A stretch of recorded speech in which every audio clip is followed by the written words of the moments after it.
बिस्मिल्लाहिर्रहमानिर्रहीम। नाज़रीन अस्सलाम वालेकुम। मैं हूं आपका मेज़बान साबिर शाकिर। वफाकी दारुल हुकूमत इस्लामाबाद, रावलपिंडी और मुल्क भर से कुछ ऐसी खबरें और ऐसी इत्तलाआत जिनका ताल्लुक पाकिस्तान की कौमी सियासत से है।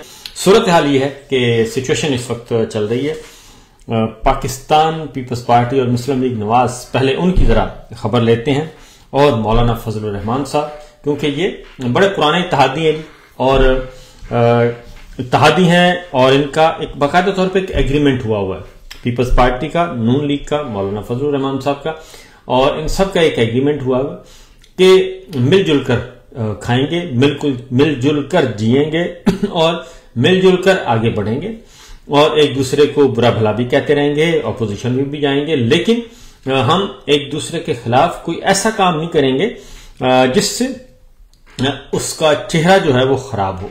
और हम करप्शन के बारे में बात नहीं करेंगे, हम लूटमार के बारे में बात नहीं करेंगे। ये इनका एक मुआहदा है जिसे मिसाक़े जमहूरियत बेलमूम कहा जाता है। मिसाक़े जमहूरियत अदरवाइज बहुत अच्छा था अगर उस पे अमल किया जाता जो कुछ उसमें लिखा है, लेकिन उसमें जो कुछ लिखा है वो तो एक साइड पे रख दिया गया। अब सिर्फ है मफादात की जंग है कि एक बारी मेरी एक आपकी, एक सूबा मेरा एक सूबा आपका, एक सूबा आधा आधा, इस तरीके से अब तकसीम होती हैं हुकूमतें। ईवान सदर मेरा, गवर्नर हाउस मेरा, स्पीकर मेरा, डिप्टी स्पीकर आपका, चेयरमैन सेनेट मेरा, डिप्टी चेयरमैन आपका, ये बंदर बांट होती है और कहना किसी को नहीं कुछ और सही वाली अपोजिशन नहीं करनी, ये चल रहा है। पिछले कुछ अरसे से नहरों का मामला चल रहा है और खासतौर पर चूंकि मैं आपको बता दूं बजट आ रहा है और बजट की मंजूरी से पहले पहले आपको पता है तरक्याती बजट रखे जाते हैं और वो होते हैं बिलियंस में, अरबों रुपए होता है और वो अरबों रुपया जो है वो अगर 1 अरब रुपए का प्रोजेक्ट है, मैं आपको बता दूं ये 100 अरब रुपए का प्रोजेक्ट है तो 100 अरब में 50 अरब लगते हैं। मैं ये भी मैक्सिमम बता रहा हूं, मैक्सिमम अगर बहुत ज्यादा हिम्मत की जाए तो 40-50 अरब रुपए लगते हैं 100 अरब रुपए पे, और बाकी 50-60 अरब रुपया किकबैक्स की सूरत में वापस आ जाता है। तो इसलिए बड़े बड़े सौदे होते हैं। पहली बात यह है कि आईएमएफ बजट तैयार कर रहा है आपका और आईएमएफ उस पर सख्त निगरानी किए हुए है, लेकिन इसके बावजूद तरक्याती फंड्स तो होंगे, तो तरक्याती फंड्स की बंदरबांट होती है, उस पे जाहिर है अब दोनों आपस में एक दूसरे के खिलाफ नहीं जा सकते। तो नहरों का मामला था, नई नहरों का मामला, पीपल्स पार्टी मुस्लिम लीग नवाज में बहुत कुछ चल रहा था, एक दूसरे को ब्लैकमेल भी किया जा रहा था, धमकियां भी दी जा रही थी, लेकिन आज उसका ड्रॉप सीन हो गया है और ड्रॉप सीन बड़ा मजे का हुआ है। आज मुलाकात हुई speaker Punjab assembly form 47 Malak Ahmad Khan साहब और हसन मुर्तजा साहब, और वो पीपल्स पार्टी की तरफ से थे। इन दोनों की आपस में गपशप हुई और गपशप के बाद फैसला हुआ कि पीपल्स पार्टी और नून लीग का मुल्की हालात के पेश नजर इकट्ठे चलने पर इत्तेफाक हुआ है। पानी में कमी की वजह मौसमियाती तब्दीली है, मलक अहमद खान साहब ने कहा। मस्बत पेशरफ्त हुई है, हमारे तहफ़्फ़ुज़ात हैं, मगर मुल्की हालात के पेश नजर इकट्ठे चलने पर इत्तेफाक हो गया है। ये इत्तेफाक पहले दिन से ही था और ये इत्तेफाक बरकरार रहना था और इसमें कोई दरार आ नहीं सकती, क्योंकि अगर दरार आती है तो अगर पीपल्स पार्टी हाथ खींचती है जनाब, अपनी हमायत खींचती है, तो पीपल्स पार्टी ईवान सदर उसके पास है, फॉर्म 47 की पैदावार, 2 गवर्नर हाउस उसके पास हैं, बलूचिस्तान की फॉर्म 47 की हुकूमत उनके पास है। तो वो कैसे ये कर सकते हैं कि वो पीपल्स पार्टी पीछे हट जाए? चेयरमैन सेनेट की सीट उनके पास है, डिप्टी स्पीकर की सीट उनके पास है, लिहाजा ये पुरानी तनख्वाह पे ही ये काम करेंगे, ये नौकरी चलती रहेगी, इसमें कोई तब्दीली नहीं आएगी। ये तो है पीपल्स पार्टी और मुस्लिम लीग नवाज की जो इस वक्त चल रही है नूरा कुश्ती। उसकी वजह मैं आपको बता देता हूं कि एक तरफ उससे ऊपर आ जाएं तो आज एहसन इकबाल साहब ने कहा है कि नंदीपुर पावर मंसूबे को पीपल्स पार्टी ने करप्शन की नजर कर दिया, मौजूदा हुकूमत ने मुल्क को बदनामी से बचाया। अब ये एहसन इकबाल साहब कह रहे हैं और एक तरफ आप इत्तेहादी हैं और बिल्कुल दिलो जान से इत्तेहादी हैं, दूसरी तरफ आप एक दूसरे पर इल्जाम भी लगाते हैं, लेकिन आप जाते कहीं नहीं और उसकी वजह है कि मफादात हैं, जाती मफादात हैं, कौमी मफाद का मसला नहीं है, जाती मफादात हैं, इसलिए इन्होंने कहीं नहीं जाना और ये सब इसी तनख्वाह पे, इसी नौकरी पे काम करते रहेंगे, क्योंकि जो मॉनिटर है क्लास का, क्लास के मॉनिटर ने भी गहरी नजर रखी हुई है और वो एक छड़ी से सबको हाँक रहे हैं और वो कहते हैं खबरदार अगर आपने इधर उधर हुआ, हमने आपको यहां पे बिठाया है, आप उस वक्त तक बैठेंगे जब तक हम आपको यहां से उठने का कहेंगे नहीं, लिहाजा कोई भी उठने की भी उसको इजाजत नहीं है और ये सारा कुछ खेल चल रहा है। अब आते हैं जरा जी एक और खबर की तरफ। दूसरी जानिब आज मामला यह है कि इस वक्त मुल्क भर में चल क्या रहा है।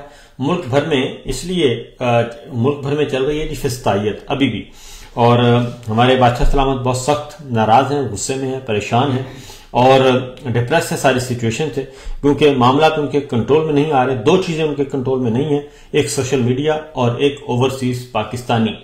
ओवरसीज पाकिस्तानी अपनी आवाज बुलंद कर रहे हैं और इंटरनेशनल फोरम्स पे अपनी आवाज पहुंचा रहे हैं। पाकिस्तान में जो कुछ हो रहा है वो इंटरनेशनल फोरम्स पे उनकी आवाज सुनी जा रही है और उन पे कोई डर भी नहीं है, कोई दहशतगर्दी का मुकदमा, कोई बगावत का मुकदमा, गद्दारी का मुकदमा, गिरफ्तार कर लिया जाएगा, उठा लिया जाएगा, ऐसा नहीं है। वो अपना काम कर रहे हैं और बड़े अच्छे तरीके से कर रहे हैं, जिसकी वजह से हमारे बादशाह सलामत जो हैं वो काफी गुस्से में है, परेशान है। ओवरसीज कॉन्फ्रेंस बुलाई गई और उसमें भी कोई कदावर शख्सियत उसमें शरीक ना हो सकी और जिन लोगों को दावत दी गई थी उन सब ने आने से माजरत कर ली, जो कि तगड़े लोग थे। तो दूसरी जानिब इसकी वजह क्या है? इसकी वजह है कि पाकिस्तान के अंदर की सूरत हाल ये है कि अभी भी इस वक्त भी जो है वो मुकम्मल तौर पर फस्तायत चल रही है। सद्दाम खान तरीन जो है जिसको भी गिरफ्तार किया जाता है वो किसी भी सूरत में पीछे हटने के लिए तैयार नहीं है। वो विक्ट्री का निशान बुलंद करता है और बात को आगे बढ़ाता है। सद्दाम खान तरीन को आज हथकड़ियों में अदालत के सामने पेश किया गया, हथकड़ियां लगी हुई थी, उन्होंने अपना विक्ट्री का निशान बुलंद किया और उन्होंने कहा कि हमारे हौसले, पीका एक्ट जो है 26वीं गैरानी तरमीम, हमारे हौसले पस्त नहीं कर सकते। हम उस लीडर के सिपाही हैं जो जेल में चट्टान की तरह डटा हुआ है, इसलिए आपकी गिरफ्तारियों और जेलों से हम नहीं डरते। ये सद्दाम खान तरीन ने हथकड़ियों में ये बात कही है। और ये सद्दाम तरीन हो, हमारे बाकी दोस्त हो, इन सब का कसूर क्या है? ये सब पाकिस्तान की बात कर रहे हैं, विफाक पाकिस्तान की बात कर रहे हैं और एक मुत्तहिद पाकिस्तान की बात कर रहे हैं। लेकिन जो भी पाकिस्तान जिंदाबाद का नारा लगा रहा है, विफाक पाकिस्तान की बात करता है, जो जुड़े रहने की बात करता है, वो उसको निशाना बनाया जा रहा है, जेलों में डाला जा रहा है, गद्दारी के झूठे मुकदमात, बगावत के झूठे मुकदमात किए जा रहे हैं। यही कुछ सद्दाम खान तरीन के साथ, इमरान लाली का उनके साथ आपने देखा कि उनकी फैमिली मेंबर्स को पाकिस्तान में उठा लिया गया और फिर उनसे जबरदस्ती कहा गया कि आप बयान दें, आप अपने ट्वीट डिलीट करें, और उन्होंने भी अपना एक स्टेटमेंट जारी किया बामरे मजबूरी। लेकिन उनको सोशल मीडिया के लोग जो हैं उनके, वो बिल्कुल उनको अप्रिशिएट कर रहे हैं और बता रहे हैं कि जनाब आपने किस मुसीबत में ये सब कुछ किया है। हालात क्या हैं? हालात पे आ जाते हैं जरा थोड़ा सा, और क्योंकि ये पकड़ धकड़ फिस्तायत ये सब कुछ क्यों किया जा रहा है। हालात ये हैं जी कि गंदम का मामला हो, चावल का मामला हो और कपास का मामला हो, अजनास जो है पाकिस्तान में, एक तो किसानों को वैसे ही पंजाब में खास तौर पे किसानों को बिल्कुल दीवार के साथ लगा दिया गया है। और इस वक्त सिचुएशन ये है कि पाकिस्तान में ज़राअत जो है वो मईशत में रीढ़ की हड्डी की हैसियत रखती है। हमारे 65% आबादी जो है वो ज़राअत के शोबे से मुंसलिक है, उसको तबाह किया जा रहा है, उसको डिस्करेज किया जा रहा है, बर्बाद किया जा रहा है और किसानों की अजनास नहीं खरीदी जा रही। दूसरी जानिब हो क्या रहा है कि गंदम भी बाहर से मंगवाई जा रही है, गंदम बाहर भेजी जा रही है और किसानों को फायदा नहीं पहुंचाया जा रहा। ज़र मुबादला खर्च किया जा रहा है और कपास की दरामद यानी कि इंपोर्ट में 60% इजाफा हो गया कपास की, जबकि पाकिस्तान कपास एक्सपोर्ट करने वालों में सरे फहरिस्त होता था और बहुत हैंडसम अमाउंट जो आती थी, बिलियंस में आती थी पाकिस्तान की कॉटन की, और पाकिस्तान की कॉटन आलमी मार्केट में मुकाबला करती थी। तो लेकिन अब उल्टा पहिया चल रहा है कि पाकिस्तान कपास जो है वो मंगवा रहा है। 9 माह में $3 अरब से जायद की कपास बाहर से मंगवा चुका है, यानी कि हर 3 महीने के बाद $1 अरब की जो है वो हम इंपोर्ट पे खर्च कर रहे हैं, कपास पे, और अपने किसानों को आपने फायदा नहीं देना, अपने किसानों को डिस्करेज किया जा रहा है और कपास से निकाल के कहां डाला जा रहा है, गन्ने में डाला जा रहा है ताकि गन्ना उगाएं और हुक्मरानों की शुगर मिल्स चलती रहें। यही काम आपने गंदम के काश्तकारों के साथ किया, उनको भी बर्बाद किया। अब कपास वालों की बारी है। 9 माह में $3 अरब मुकामी सतह पर होने वाली कपास और सूती धागे पर 18% टैक्स लगा दिया गया, जनरल सेल्स टैक्स, जबकि बैरून मुल्क से आप मंगवाएंगे तो आपको ड्यूटी फ्री इजाजत है जी, आप मंगवा सकते हैं। इसका मतलब है कि आपने अपने किसान को फायदा नहीं देना, इंपोर्टर को फायदा पहुंचाना है, क्योंकि इंपोर्टर जो है वो किसान नहीं बल्कि वो एक बड़ा साहूकार है, बड़ा कैपिटलिस्ट है, इसलिए उनको आपने, एक कारखानादार है, उसको आपने फायदा पहुंचाना है और अपना कीमती ज़र मुबादला भी खर्च करना है।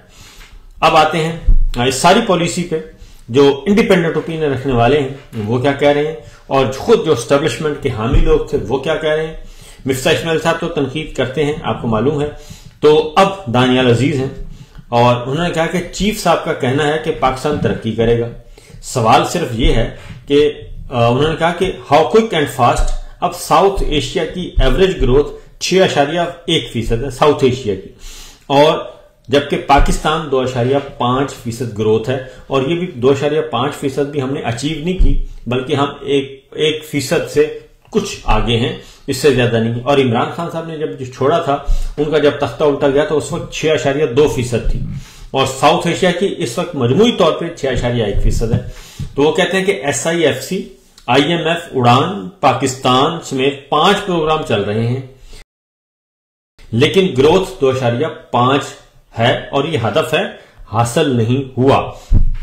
इसके साथ साथ जी आगे बढ़ते हैं। एक सवाल, आप हैरान होंगे कि आजकल पढ़ाया क्या जा रहा है। आपको मालूम है कि पाकिस्तान किसने बनाया था? आपसे मैं पूछता हूं, आप जो इस वक्त सुन रहे हैं, कि पाकिस्तान किसने बनाया था, ये सवाल है जी। आज कल एक एंकर साहब गए किसी जगह पे और उन्होंने बच्चों से पूछा कि आप बताएं पाकिस्तान किसने बनाया।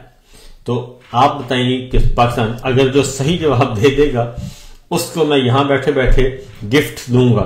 पाकिस्तान किसने बनाया ये बता दें कि नया मुताला पाकिस्तान जो है उसके अकॉर्डिंगली बताना है, आपने पुरानी बात नहीं बतानी। हाँ जी, को है कोई आपका जवाब कि पाकिस्तान किसने बनाया जी? सही जवाब दें, जो फिर मैं आपको बताऊंगा कि क्लासरूम में बच्चों को क्या समझाया गया। बच्चों को यह समझाया गया जी, आप हैरान होंगे कि किसने बनाया। एक एंकर ने सवाल किया कि पाकिस्तान किसने बनाया, तो पूरी एक क्लास में एक बच्चे के अलावा सारी क्लास ने कहा कि पाकिस्तान मरियम नवाज ने बनाया। जबकि एक बच्चे से पूछा गया कि पाकिस्तान का कौमी शायर कौन है, तो उसने जवाब दिया कि लाहौर है।